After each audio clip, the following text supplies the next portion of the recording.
Welcome back, everyone, to Black Bull Podcast. Today we got Bryce Wong. Say hello. Wave. Hey, how's it going?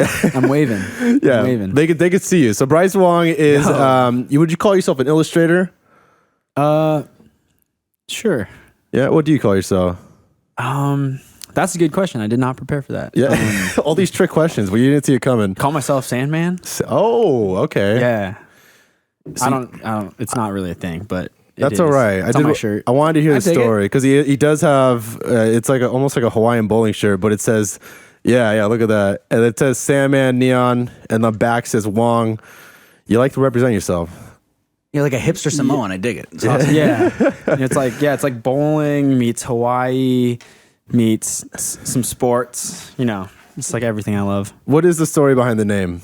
Oh, it's not even an exciting story, but a couple years back when I was in college, I didn't look as cool as I did. I was like a design nerd. I don't know, I'm still a design nerd. Super skinny design kid, hanging out with like a bunch of other design kids. And senior year of college, we were just like, we've been wasting our time. We gotta like enjoy college. And the play was just like drink a bunch of Four Locos and try and go out and get crazy like normal college kids. That's what we thought like it was. But we're just kind of dorky kids, and the joke was like, who are we gonna fight tonight? Who are we gonna we're gonna beat somebody up? But we're where are you not from? Intimidating at all. I'm from Southern California, but I went to school out in Ohio. Okay. So like imagine just like a bunch of like shrimpy kids like in Ohio, like Yeah, and if you're looking for a fight in Ohio, you're gonna find one. yeah. Yeah, it's not like in Portland. If I go out looking for a fight here, all I'm gonna find is fair trade coffee. Yeah. It's different in Ohio. Yeah, you look for a fight. You get looking for fair trade coffee in Ohio, you'll find a fucking fist fight. Yeah. So how'd that pan out? So I never fought anybody. well, that's good. Because we were like, yo, let's get in a fight, and then we'd be like, let's not get in a fight. It's like I don't think we can take anybody. The chase is fun. The actual fight is not. So yeah, exactly. So we were just like, we'd joke about that, and then people would be like, all right, Bryce, who you gonna like knock out? Who you gonna put to sleep? Oh my god. And there we go, the Sandman. The Sandman, and it just kind of stuck. And I mean, really, it wasn't a thing. It was kind of a joke. And then I have one coworker at Nike who was just like, "Do you want to be called Sandman?" I was like, "Yeah." And he's like, "That's it." There we go. Always introduces me as Sandman now. There we go. People know me as Sand around, so only at Nike, basically. Nobody else calls me that. I feel like that's a weird kind of like drug dealer name. You know what I mean? It's like, Yeah. so at what point? At what point between all he the only sells Ambien, right?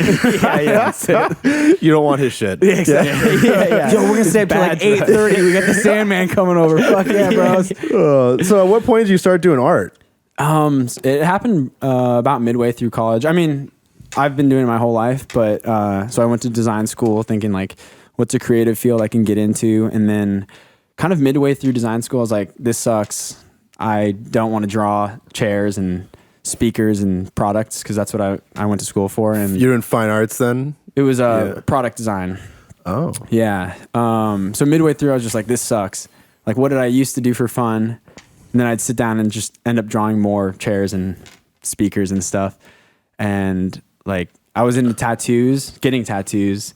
And then it kind of transitioned into, I like the way they draw. So I just started drawing over and over again every morning.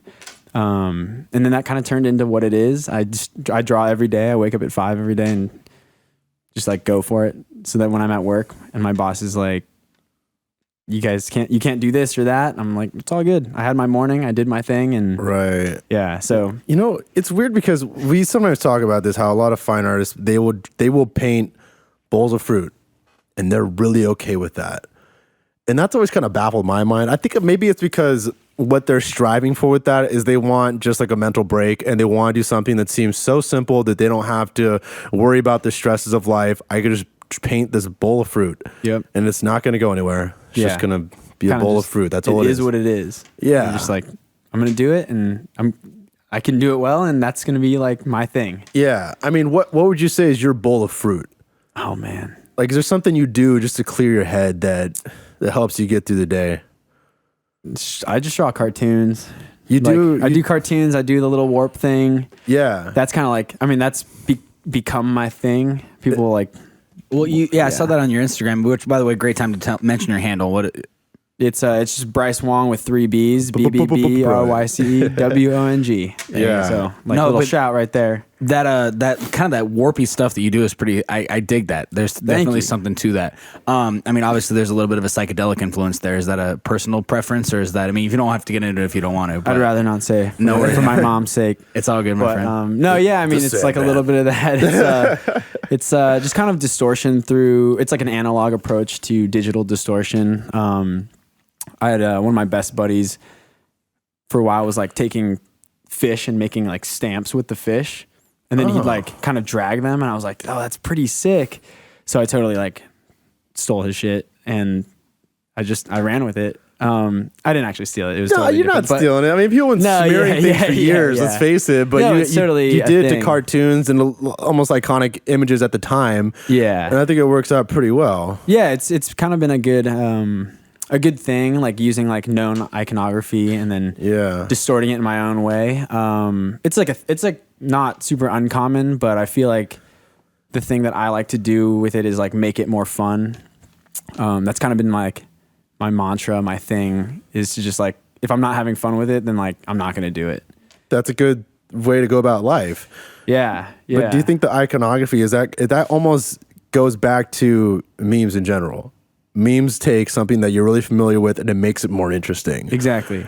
And we see some artists like Ace Troy kind of has a similar approach of taking things in pop culture and just putting a twist on it. Yeah. And I think that resonates so much with the crowds right now, and they don't even realize what's really happening.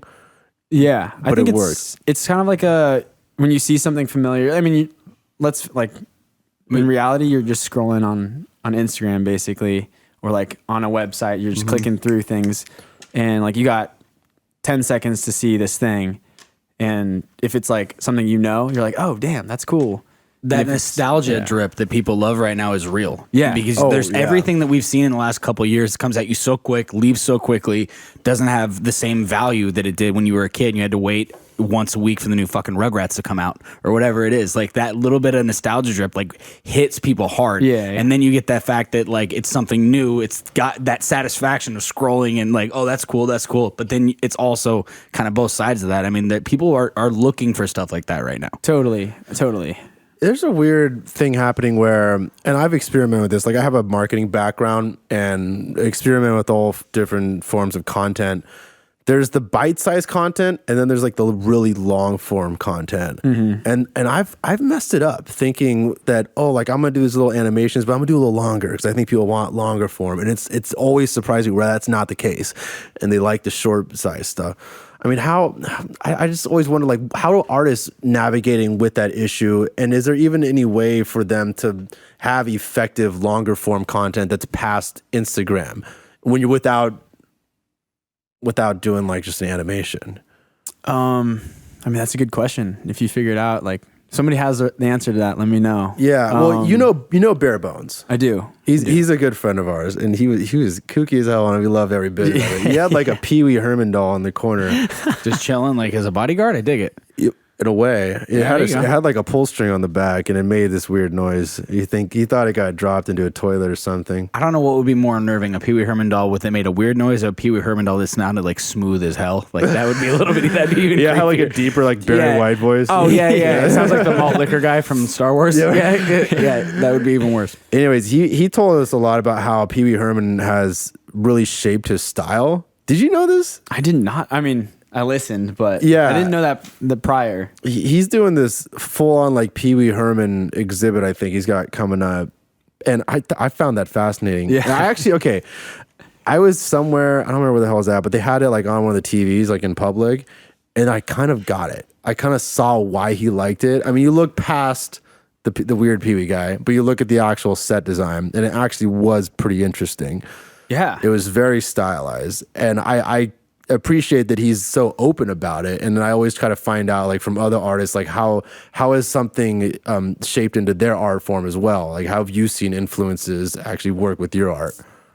Yeah, I mean, I think it kind of goes similarly. I grew up, watching cartoons, like trying to redraw them and finding like style through that. I think a lot of times when I was in like art school, design school, It's like draw that one for one kind of thing. And if it doesn't look like that, it's wrong. So when I see cartoons, I'm like, it's kind of like you can do it like in your own style. You can find your own way, and there's no real right answer. Yeah. So that's kind of where like finding my own like look was kind of a cool thing. Because it's just like, I felt like the other way is like, it's cool because like if you get it right, if you draw like a bottle correctly, you're like, that's a bottle, but it's kind of stifling in a way. Just because it's just, there's nothing to it other than just like mapping it out and drawing it. I don't know. Yeah. Yeah. Do you think like, you know how you just said that you would draw something and you either had it right or wrong? It's kind of fucked up for like our teacher to say that you did it wrong. You know what I mean? But, or is it way too focused on like observational, photorealistic work? And whenever they do abstract work, people just use it as like an excuse to do a bunch of lazy shit because they're trying to be lazy. Yeah. Okay. So there's like, I've gone into like this like a million times. Let's hear it. Yeah. So there's definitely that aspect to it. Like, sometimes I'm looking at people drawing portraits and I'm like, I get it, what you're doing, but could you draw like a person to begin with? Or are you just like having this weird wonky portrait because that's what you can do? Like a lot of the, I guess, you learn in art history, a lot of the masters, they'd have a long period of like doing realistic portraiture. And then they eventually fall into a space where they're so good at it, they can change it and tweak it and it becomes stylized. Where a lot of times, I mean, even myself, I went through this when I was younger, just kind of drawing, being like, that looks wonky and kind of weird. And it works because I can't actually draw what I'm trying to draw. So there's like a weird fine line, and I don't like to like, I would never call anybody out for it, but sometimes in the back of my mind, I'm just thinking, like, can you do that? Or I don't know. Yeah. I think that anything that's as objective by nature as art is, you can like something someone else can't. That's the thing, right? When you have the opportunity to have something subjective where it's like, well, no, do you know the basics to then have the right to kind of go nuts with it? I think it's a little bit human nature to want to know that people have put in the work. Totally. Because it's like, who are you to change the world if you can't do the basics? I know that's it's a little pessimistic, and I get, and it's cool that you resist the urge to say that. But as someone that has honed their craft, like there is an urge to want to make sure that people kind of know what they're up to, right? Yeah, totally. But then on like the complete flip side of that, I was 13, trying to draw whatever, and like the fact that I was trying is a cool thing because absolutely.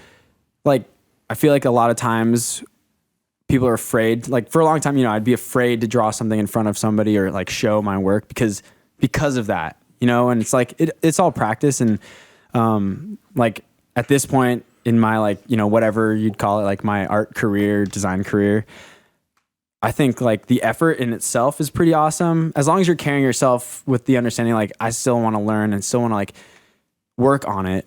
But I run into people all the time that are like, yeah, this is my work. It's the best. And you see like, you're like, you can't put in the work and you're just going to kind of put out stuff. But then again, like I'm still in that space myself. Like, is this cool? I don't know. Like I'm still going to work on it. I don't think my work's like perfect by any means. So Instagram's kind of shown me that through how many people are like looking and how many people tag me in drawings that they do that, may not be the best, but there's something there. And I'm like, you just got to keep working on it. Like, they say they're inspired by me, and that's amazing to me because it's like, if I can just get like any kids out there to just draw, because I was so scared when I was younger, then that's like the goal basically. It's just like, that's why I do like the hashtag have fun after like every post. It's like, I like that.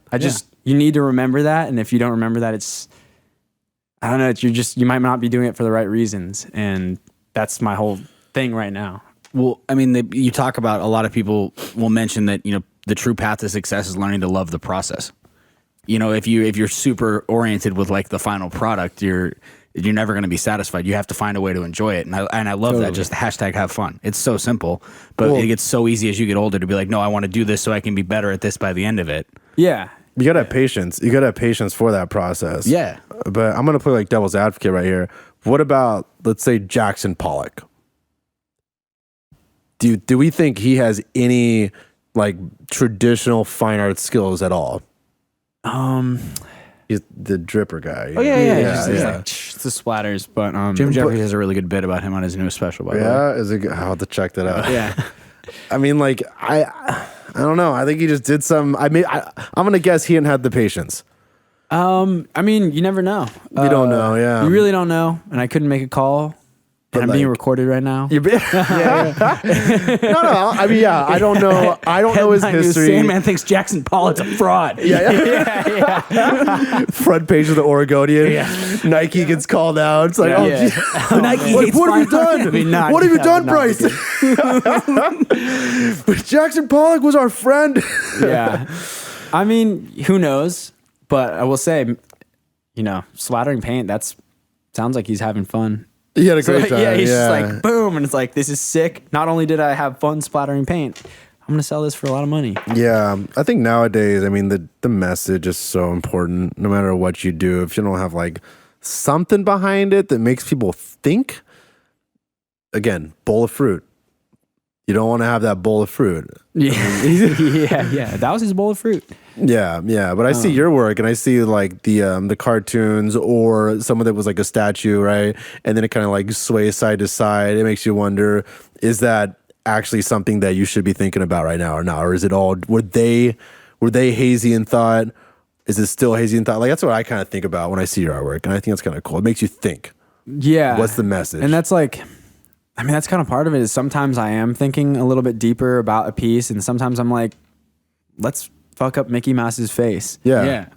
Because it'd be funny and cool. But that's also like Disney is a really controversial company. It's true. Yeah. And it's super iconic and Super like something that you can iconic. like immediately latch onto and be like, you might think about it. And it's funny because at shows sometimes I'll have people come up to me and like ask me what things are about or like kind of project what they think it's about. Like, so like capitalism, like you're looking at Disney and you're distorting it. And I was, a lot of times I'm just like, yeah, that's sick. That's way better than anything I could come up with. But you don't want to tell them I think I'm going to use that. Yeah. Dude, when I get interviewed by Rolling Stone, thanks, Steve. Exactly. Exactly. Just like writing it down. Does that make it better or worse though? Okay, let's imagine it's like, it's Picasso is sitting down sipping an espresso. Like, do you want him to be like, I'm changing the fucking world, bro? Or do you want him to have that little bit of insecurity? I mean, as an example, he did believe he was changing the world, and then he thought he was going to fuck everyone that walked by him too. Yeah. But then you hear about like Insecure. I was like, what do we like better? Because everyone here has some form of art that they put out there to the world, and there's a healthy amount of insecurity to it. Like, do you like thinking about the masters as having a similar insecurity because it makes them relatable, or does it make you feel better that one day you'll turn this corner and go, dude, this is the shit, and actually think of yourself that way? I mean, what's easier to deal with?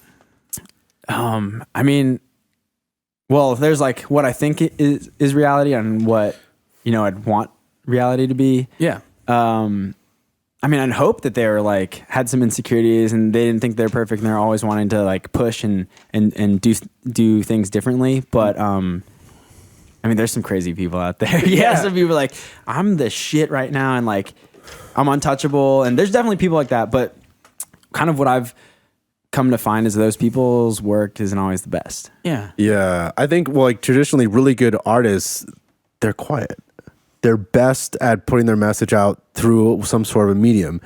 And then when you get someone who's really loud, it kind of ruins it because you want to look at the artwork and make up your own interpretation and not have them yelling at you as you're looking at it. I agree wholeheartedly. Yeah, just posing the question though. I mean, that is a weird thing to think about. Like, I mean, everyone's on a path to get somewhere. I mean, you wake up one day with whatever the external thing is. I mean, do you ever actually have that satisfaction? I mean, that's the big question we're all trying to do, right? I mean, you wake up and you sell at Madison Square Garden, you sell Jackson Pollock sells a painting for $14 million. I mean, at what point are you confident to say like, oh, I know that fuck, I don't know. Yeah, Well, also, do you lose your integrity once you have such a big audience?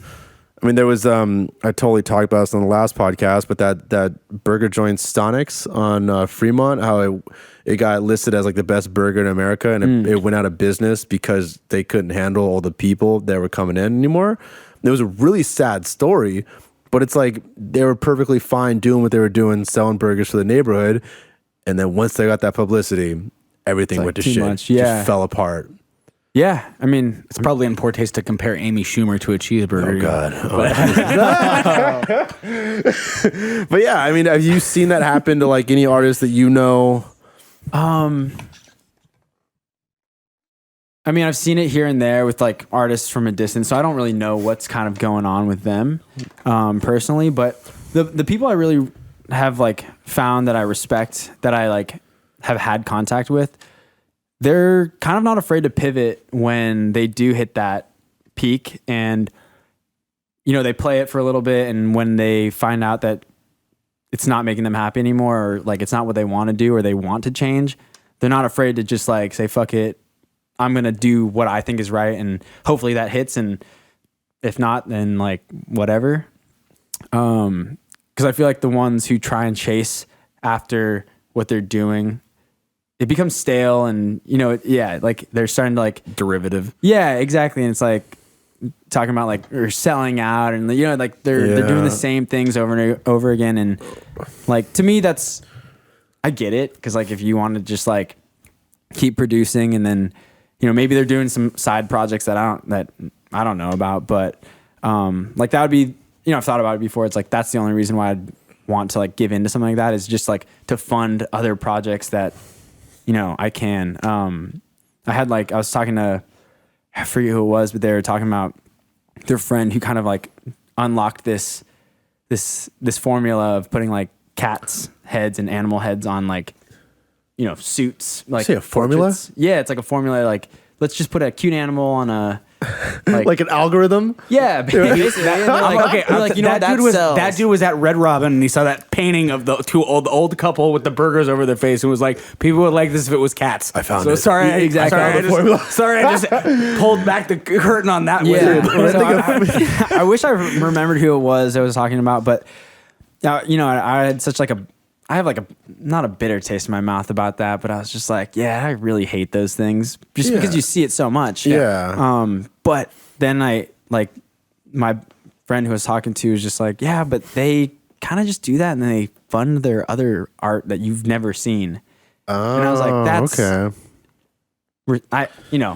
I wouldn't be mad at that if I just like did something that was able to then like let me do other fun projects that, you know, might not get the exposure, but like I'm having a good time. That's kind of the thing, though. You get famous, and then you have the means, and then you become a dude that starts doing paintings that no one ever sees. Fucking Jim Carrey, Sylvester Stallone, George Bush, they all eventually become painters. Oh my God, you're George a fine Bush. artist. You're already a fine artist. So what are you gonna do when people start paying millions of dollars for your art? Like, you gonna be an actor? Like, what's who knows? Who knows? I don't know. Like, but think about it. How many of those? Elvis fucking did it. Yeah, no, it's really common somehow. I mean, George Bush is definitely the most bizarre of the group that became a painter. Yeah, but I mean, he did it. Good.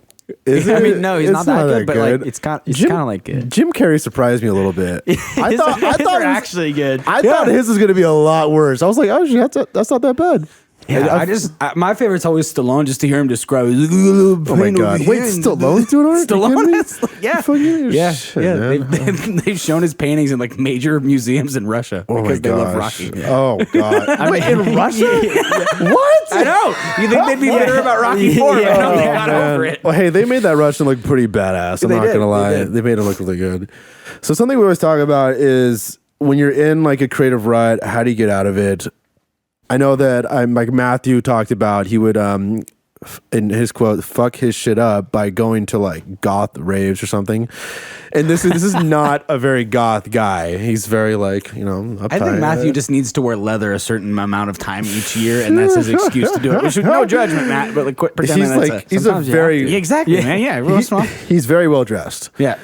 Gray hair, you know, he's got, anyways, so that's what he does to like change up his mind, change up his scenery, and that's how he looks like Santa got fit after a breakup.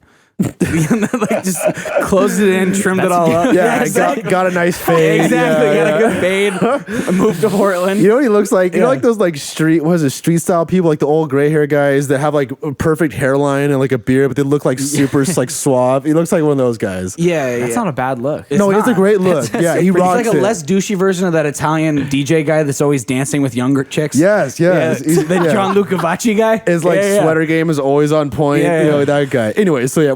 So anyway, when you're not wearing leather, what do you do to get out of your creative rut?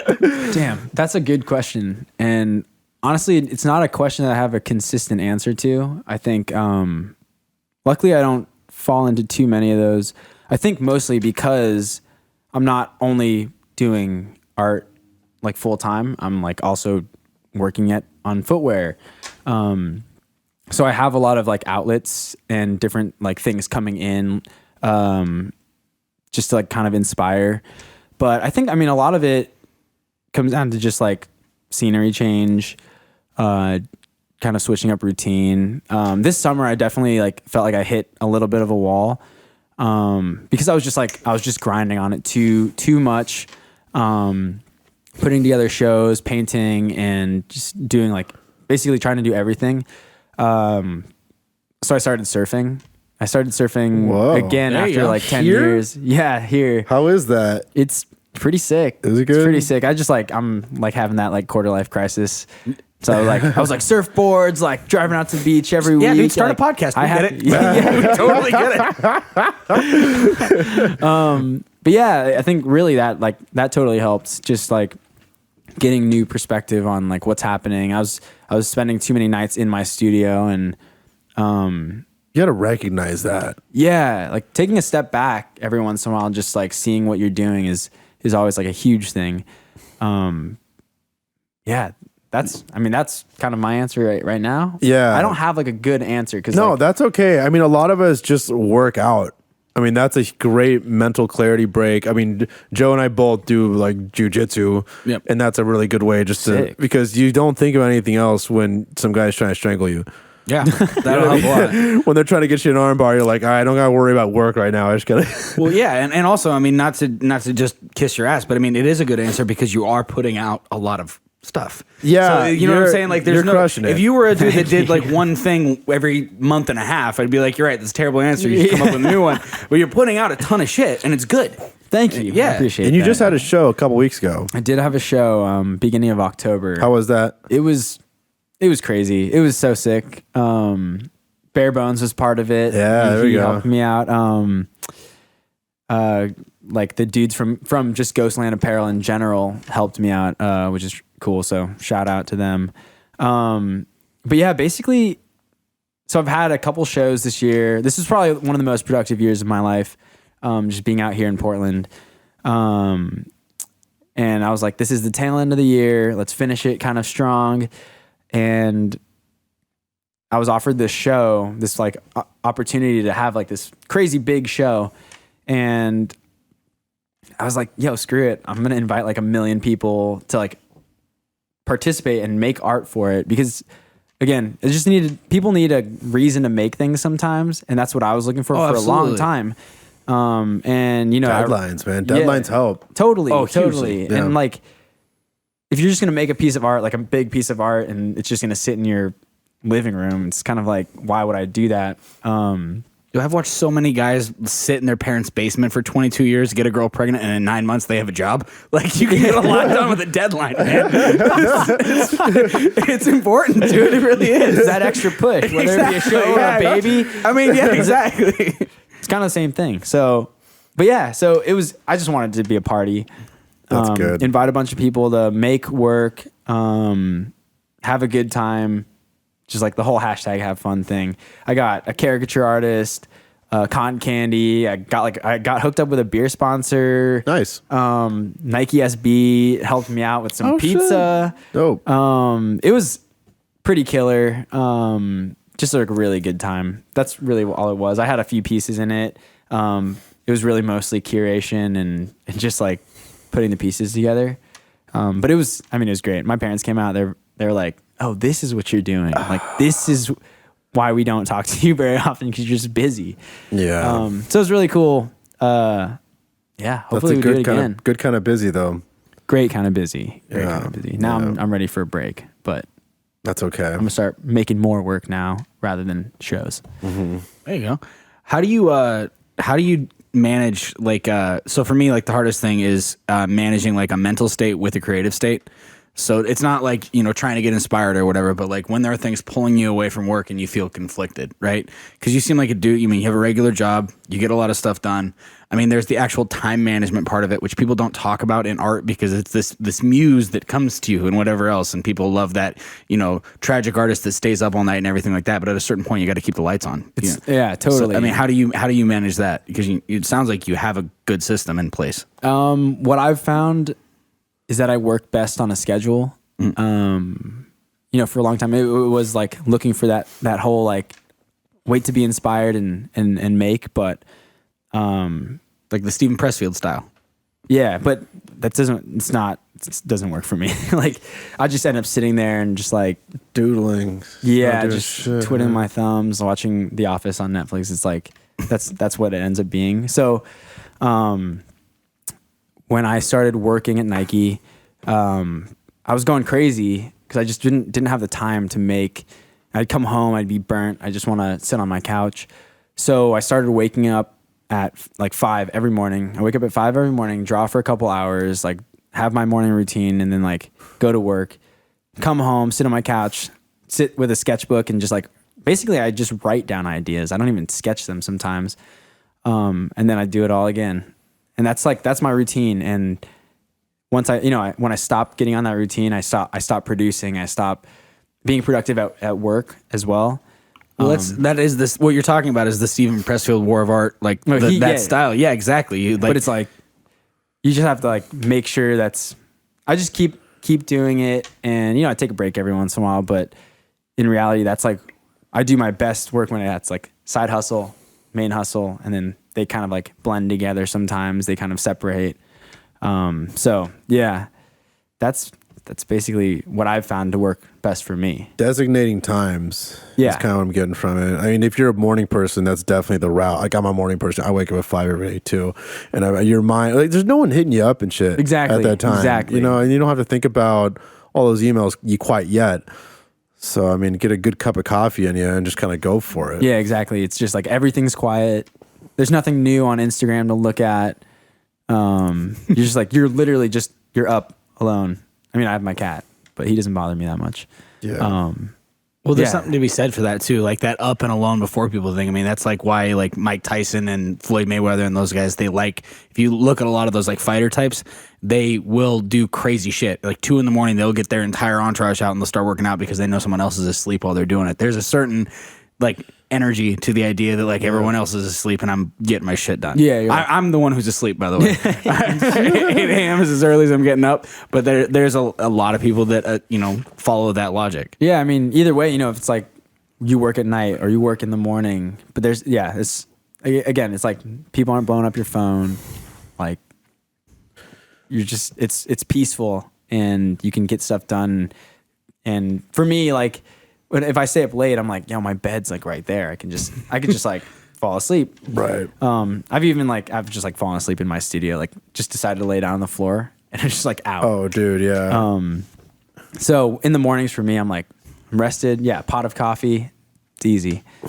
So What is some advice you'd want to give to younger artists trying to come up, trying to figure out their style? Because I know that's the toughest thing to like really figure out is your style. oh man, that's a tough one. And I'm sure It's a lot. super tough. I'm sure most artists probably would say that they haven't found it. It's still evolving. Yeah. I mean, just know that, it should always be changing. Cause like I said, I mean, if you say you've like found your thing, You're complacent. yeah, like You're just churning out the same stuff. But that being said, like style is whatever, like look at a lot of other older artists, like more modern artists and kind of find like, again, it's just going to keep going back for me to like having fun in what you like. Like if you're drawing something because you think other people are going to like it, Gotta stop. it's just, it's not going to be sustainable. If you like see something that like piques your interest, like that might be the thing, and just like keep going, and you'll eventually find your kind of like your own aesthetic, your own style, your own flair. It just takes time, and it's hard to explain because people just want to be like, I want to do this, and I want it to be like, that's my thing for the, tomorrow I want that to be my thing, and I want it to be my thing for forever. But that doesn't happen ever unless you're like, but that like kind prodigy. of applies to life. You know what I Totally. mean? Like, if you just pick a job because, I'm just doing it because they like it, like, well, then you're not going to like it, and you're going to be sick of it, and you're going to you're going to quit your job. Totally. But like, if you actually find something that kind of interests you, like, I like taking things apart and putting them back together and seeing how the mechanics works, then maybe engineering is for you, and you might actually enjoy that. Yeah. Like just finding those little aspects and applying it to what you actually like, just like with artwork. I mean, if you hate painting, then don't paint.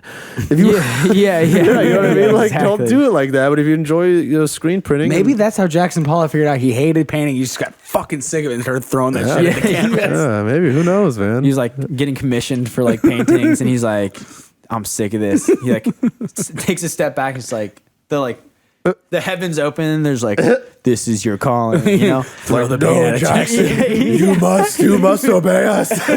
We gave you that paintbrush. He's like, no. They're like, you've done it. yeah. He created such a tortured backstory for poor Jackson. Well, I think he'd probably like it. I hope so. He's like, at least we're talking about him. There you go. Yeah, he'd be up Schitt's Creek without the three of us right now. Yeah. He'd be nothing. Absolutely nothing. Isn't that kind of sad that that's all people want? They want to be talked about. Yeah. I mean, I get it. It's cool. Is it? I mean, it's all right. I feel like it goes dark too. Like some people like do messed up shit just because they want to be talked about too. Yeah. I mean, has to have have the right intentions. You want to be talked about for good things and not like murdering a bunch of babies or something. But Yeah, I don't think anyone goes out with the intention of being the situation. I think that you just want attention so badly you become the situation. Yeah, I think the guy would have much preferred to be, I don't know, anyone but himself, but my that's what he got God. famous for. Speaking of that, I mean, like if that's really your aspiration, like if there's really some kid out there that's balding in third grade going, I'm going to be the next Trump. I'm like, oh, that's fucking terrifying. But I don't think anyone goes out with that intent. that's true. dude, so I bought tickets to Pauly D coming up. Like seen in a week. yes. I don't know why. I was like, I just want to see what this is like. The situation wishes he was Pauly D. Yeah, It was a good show. I've seen him live. It's not bad. You're going to smell a lot of Axe body spray? Yeah. Just a heads up. He's playing at the Roseland, and I was like, I'm gonna go to that. I'm going. I think you should go full, just like. You go need to all borrow a in. Paisley shirt? Do I've they got even you. do they even sell Affliction anymore? I can't fit in that shit. You might be able to hit the Goodwill up. Oh my god, isn't that fun? Get a good tap out shirt or something. Ooh, Dude, for the longest time, I've been wanting to find like Affliction and tap out shirts and start wearing them, but like out of irony, putting like my graphics, my own stuff on it. yeah, Because I just think it'd be hilarious. totally. No, you're onto something there, man. Yeah, like the irony. Wasn't is that a perfect. thing about all the like homeless people were wearing Ed Hardy? When like everyone at once decided they were done with Ed Hardy, that like a ton of homeless people were wearing it in LA. That's the thing about having an extremely recognizable style is that once you tank, it's gonna be all over the homeless scene. Honestly, that might be like the step past my goal, but my goal with like, I'm like waiting for the day I find like one of my t-shirts at a Goodwill. I'll have like made it. I'm like, I've cycled through all the way through, Dude, it's like in and out. every now and then you go to Goodwill and you see like the frat paddles and you're like, ooh. Yeah. Like, dude, this somebody grew Why up. is You're this like, Right, yeah, dude. What, you're gonna start putting Sandman on frat paddles? Let's give you your neck, dude. that could be sick. Damn. But like the Greek letters of the Sandman over. Yeah. It's like, damn, that's a crazy frat, man. That's a long name. That'd be kind of sick. That actually is kind of a funny idea. I mean, yeah, why not? I love doing that kind of stuff. Just like finding goofy things like this shirt. Like I was like, this is kind of a dope, like No, yeah. barbecue dad shirt. It's got like that Charlie Sheen effect on it a little totally, bit. Yeah. totally. And I was like, I think I could pull it off. Yeah. You know, like it's just a test. Yeah. And yeah, I don't know if I'm pulling it off, but No, I like it. Life's all about tests, man. You're killing it. You're absolutely killing it. And the fact, part of it's the fact that it's a little oversized. Like, if I wore that exact shirt, it would fit, and so it would look like I was being too honest. It's so like there's a lot of things that go into it. The Man. cool You're killing Converse, it. Yeah. the cool Converse brings whole it thing. together. If you had like dirty, like big, chunky New Balances, I don't know, it might be a little Oh strange. yeah, but Or if he clipped his cell phone to his belt, then it would be going too far. actually, those are coming back too, man. What? Okay, admit. I have a cell phone clip that I wear to the gym whenever I go, and I don't care if it's out of style. I've always worn it. I can't stop. Yeah, but you're not like wearing it like on a date. Damn, I gotta try this out. I think you Dude, should. dude, put some art on it. I think you should. Well, Bedazzle has my hashtag dad spotting. I mean, it's not a cell phone clip, but I did get one of those like armbands from Goodwill shit. with Yeah? that holds your iPod. Oh, yeah. It was like 4 iPods, but I put a family photo in it, and I've been like wearing that around. What? Oh, there you Yeah, go. That's dude, cool. It's pretty weird, but like, I kind of dig that actually. right? Like, Is it like that's a what I'm black saying. and white family photo, or is it like one of the ones with a little date on the bottom? That's like It's like it's literally just like one of those wallet size. Yeah, like yeah, wallet size. yeah. bonus points if someone has red eye in the photo. Does anyone have red eye? No, Looking right. Sears took care of that. You know, they did the touch ups. That's so true. With a little Sharpie, old school Photoshop. Boop, boop. That would be, yeah, that's the way to do it. You just like start doctoring the photos and put them in there.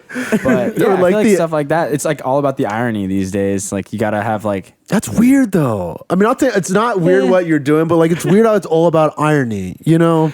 well, because I think like, I mean, okay, so I've been around in the, you know, like quote unquote fashion industry, working at like different footwear companies and apparel brands.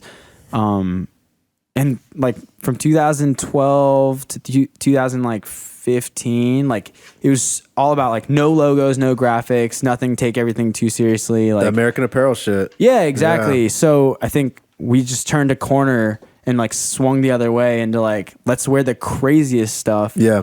And, you know, like not take ourselves so seriously, because that look was, I mean, it really dated itself because it just hit so hard. Like the long, like soft t-shirts with like your like jogger pants and all that stuff. Like that was it was a good look, but so many people started doing that. Then all the like other like crazy people were just like, I'm going to wear like the Janko jeans, like again, like, Right. Yeah. I'm gonna go the opposite and go crazy because I don't want to be like that. And so that's kind of what I've noticed. And What's the mullet of our generation in your opinion?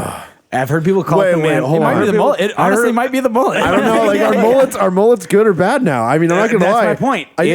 See, it's They're subjective. good. They're so good. Because there are certain people that you see them in a mullet and you can't picture them in anything different. What about Heelys? Are Heelys the mullet? Have you seen the Vice documentary about the one guy that's still a professional like soap shoer? Shut the Remember fuck the up. shoes that you could sick. grind with? There's a soap There's shoe one pro? guy and he's like running out of them because he's wearing them out and he has like all of the ones Oh left my in his god. size. Oh my gosh. Yeah, do you Soaps need to come back. there you go. What Is it about maybe like visors? the Abercrombie visor? No. Ooh. Man, That was- maybe that was- ripped up Abercrombie hats. Those are Ooh, that's I yeah. don't know.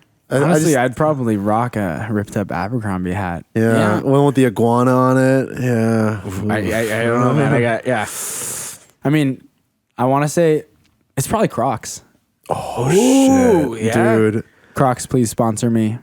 Or what? el- You could pull off Crocs. I have like 5 pairs. You got? There you go. I also have okay. Heelys. I have Heelys. I have Crocs. You got Heelys too? Yeah, I cut I cut the Heely part off of like a pair of like Goodwill Heelys, and I glued them onto Air Force Ones. Oh my So I God. wear them in the office, Oh, that's awesome. That's so. and I'm just like, everyone's like cool skateboarders, and I'm just like healing by. It's pretty sick. But that, again, it's the irony. I work with skaters, and they're like, they hate Heelys, so I'm like, I should just wear Heelys. It's kind of sick, and it's pretty right. efficient. There you go. I'm Yeah, like, I'm definitely getting to the coffee before you Hey, get to will the you coffee. take this memo with you and you're just like on your way? Exactly. Dude, what do you think about skaters and like the whole poser mentality? How they're just always so anti poser. I think I think it's changing a little bit. You think so? It's kind of cool because when I was I didn't start skating until I was 19. And I grew up in Southern California, so it's like, why didn't I skate before then? Well, I mean, there's an answer. It's because people were really mean. Like, I had a kid who basically was like, "You're a poser," and smashed my board in half. Dude, what? And I was like, Jesus. dude. Oh my gosh. Yeah. I was like, bro. I just saw the Dogtown Z-Boys documentary. Fuck you. Yeah. So it was crazy. So I think that was the mentality. I mean, it still is for sure a little bit, but I work with in the industry now, and like I design shoes for Nike SB. That's dope. And all the kids I talk to, they're just like, they're the same thing. They're like, it's just all about having a good time and like being inclusive. And I'm like, damn, I wish I was like 13 right now because I'd be so good at skating like, I just like would be doing it. Isn't that kind of like what that mid-90s movie is about? I didn't see it. I haven't seen it yet, but there's a lot of that shit that you just mentioned. Yeah, I haven't seen it either, but I hear it's pretty okay. It's like kids kind of being shitty to other kids and how one kid kind of rises through it. But I mean, I definitely remember that too, going to a skate park at a young age. It's a lot of mugging, and you're not good, and it's intimidating as hell. Oh, and it, like, they aren't that supportive. Yeah. Well, that's the thing. Like, it took me until I was 19. I met like one of my really good friends who is just an insane skater, but he was just like, dude, nobody cares about what you're doing. They just care about what they're doing.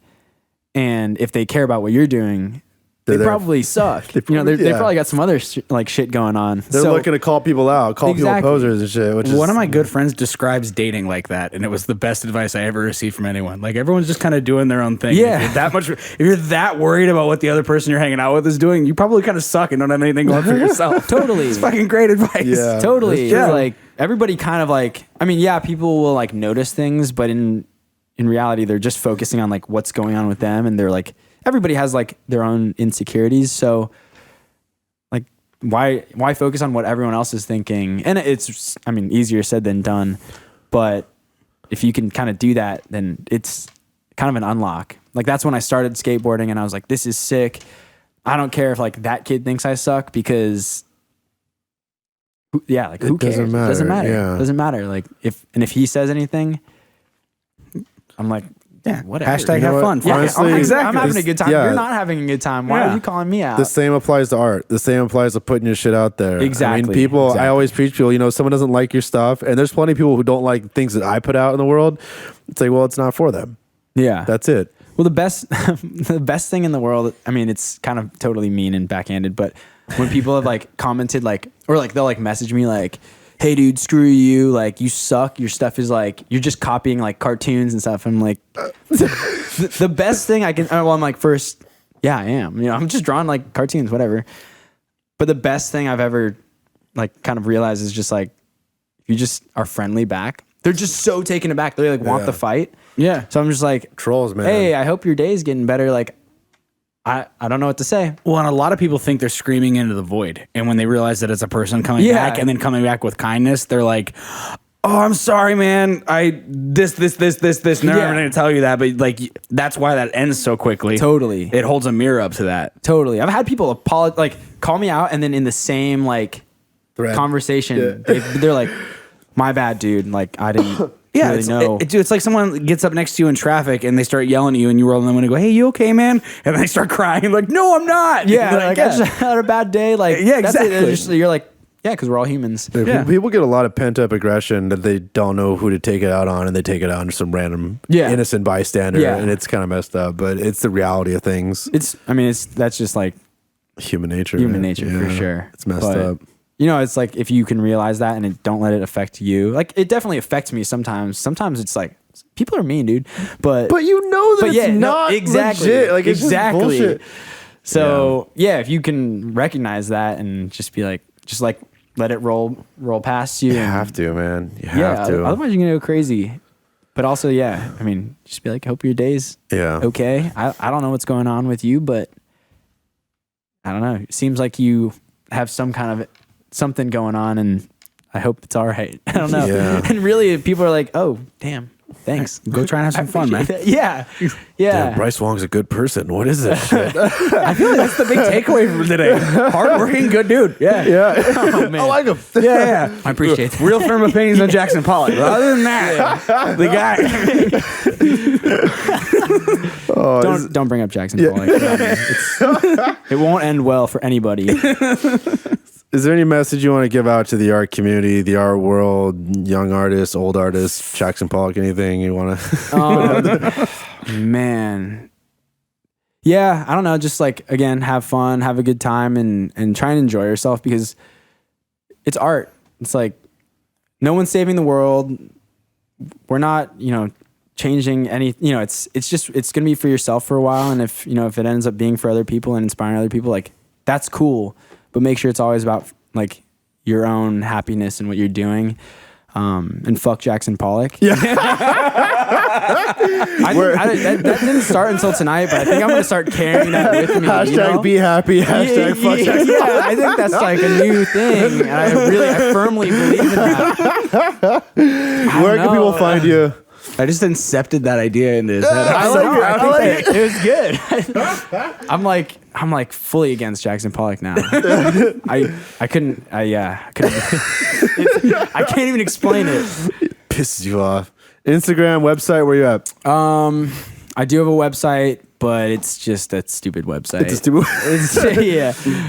It's completely unnavigatable, but I don't know. Just if you want like to check live. it out, it's Just like therealbrycewong.com. There's some hidden games on it that you can find. That's the coolest part about my website.